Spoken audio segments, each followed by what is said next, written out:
stopped raining out here, so I can get a couple pictures and a little video. I'll show you my peppers.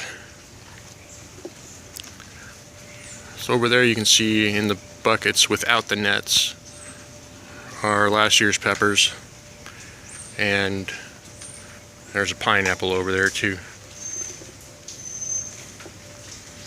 One pineapple. But all my peppers, they're still alive from last year. But these are the new peppers for this year. And they're doing fine. They're doing good. In my rain gutter garden. Let me show you a couple of these. Back over here, this is my row of Trinidad Scorpion Chocolate Cappuccino peppers. Pull up the netting on one of these. The PVC just holds, all it's there for is to hold the netting up, and the netting is simply to keep the bugs from eating the plants. And there's Amy's plant, begonia, I think. Whatever, it's Amy's plant. I let her take care of it. Another chocolate cappuccino Trinidad Scorpion in here. And I'll fix that later, but the nets will keep the caterpillars and the snails and slugs off of the plants until they get too big to be inside the nets. And let's see, we got jigsaw peppers. They're super hot. And over here, another couple of jigsaws. And then ghost peppers. Ghost peppers. And this one is a yellow ghost. And so here's my previous pepper plants. They're starting to get a little sparse, but they're definitely still alive. We've got some new leaves on them. And I don't know if you can see it, but there's a little spider right there. So back over to this year's plants. These are chocolate habaneros. Now this chocolate habanero right here lost all of its leaves when I had it inside. I don't know what happened. Overwatering, underwatering, I don't know. But if you look close, and if I can get the camera to focus correctly, you can see that there are some little itty bitty leaves starting to grow. So this is not a loss. That plant's going to live and give me some chocolate habaneros.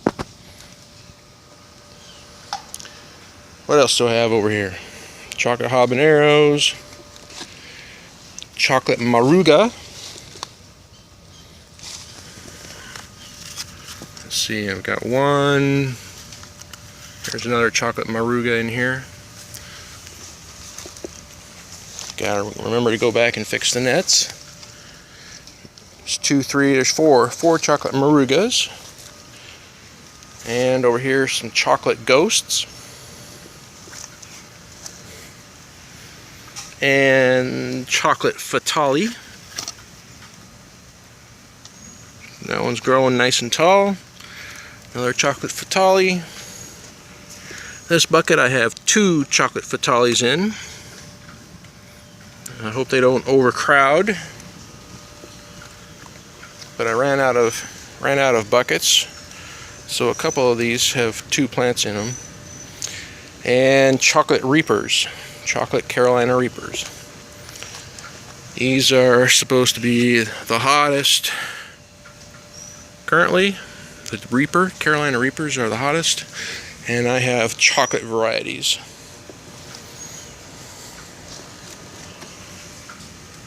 And this is 2 giant ghost peppers.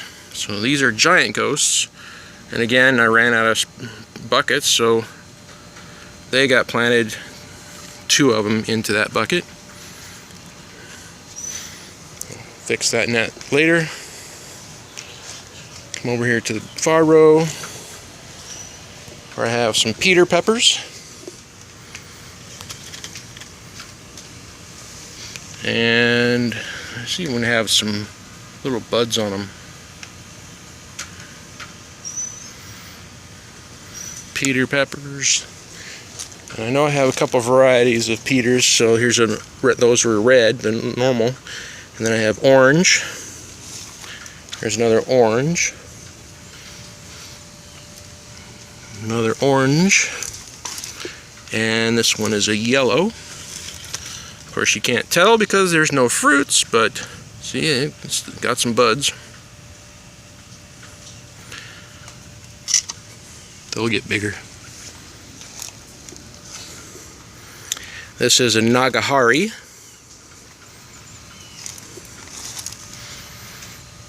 And another Nagahari. And then Chocolate Ghost. Chocolate Ghost. Chocolate Ghost. And another Chocolate Ghost.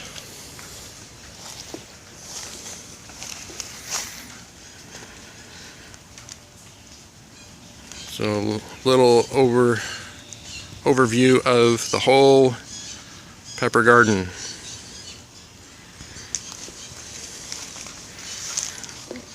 Out in the jungle, in the backyard. So my rain gutter garden, my rain gutters, I need to plumb the automatic watering system with float valves. I have a couple of them plumbed already, but they're not actually hooked up to water. These are from last year. So it has a float valve in it. So this valve, the water goes in, and the float valve turns the water off when it gets to the right level. And then if you look underneath the bucket, there is what is called a net cup. And inside the net cup is the dirt, but I have it protected with some landscape fabric so the dirt doesn't come out of the container. So then the water just wicks the soil, the dirt that's in the bucket wicks the water up into the rest of the bucket, and it'll get a good 10 inches up in there. So the top isn't necessarily wet, but down in the root system it is. But look at last year's 7-pot. Look at the size of the stump on it. It's like a tree.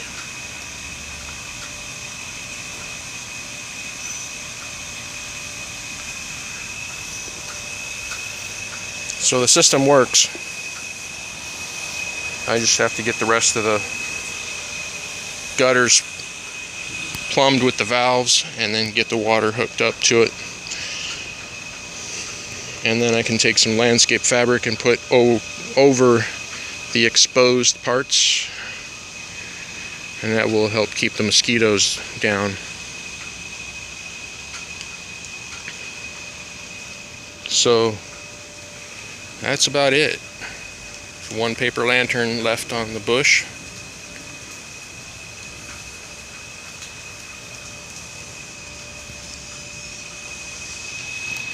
All right. Bye-bye.